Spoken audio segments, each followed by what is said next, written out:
Man blocks woman at ATM, doesn't know dog is a cop.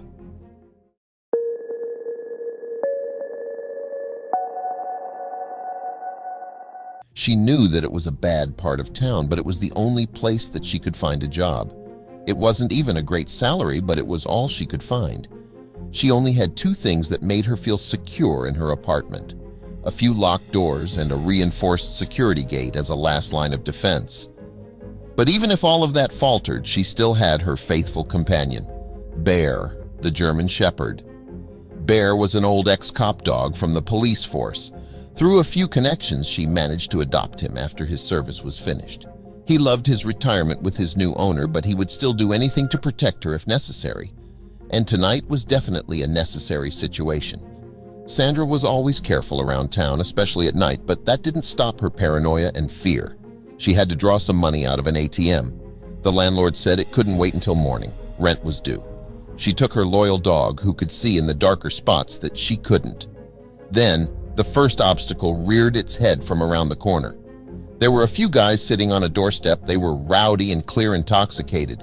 They played loud music that no doubt kept everyone in the block awake. They were all fit and unabashedly armed.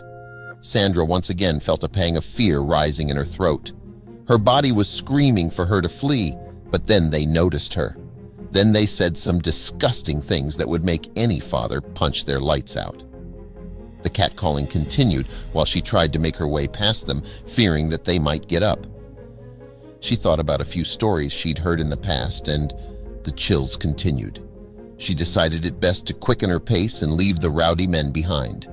After walking for another 2 blocks, she felt a bit better, but then understood that she wasn't out of the frying pan just yet. She noticed something sinister out of the corner of her eye. It was just a shadow at first glance, but then when it appeared in the light, she saw it was a man. She could feel that Bear was eyeing him up and down. Was it one of the guys from the doorstep? Sandra felt her pulse quicken as her legs became wobbly.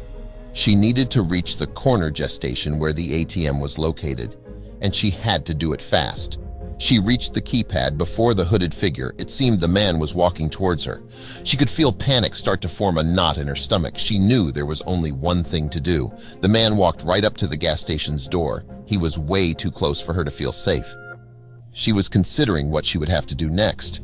The odor of his smoking jacket and cologne wafted near enough for her to smell. The next thing to happen was reflex on her end. She said one word that would save her life. Bear's old training from the police force hadn't left him. She uttered one word: protect. This changed Bear's kind demeanor into that of an attack dog. He squared up against the tall, menacing man and bore his impressive canines.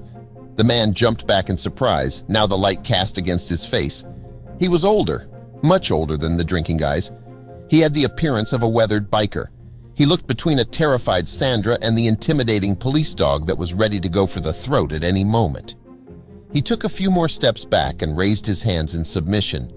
"Sorry, little lady. Didn't mean to startle you." He waved his phone. "Just distracted."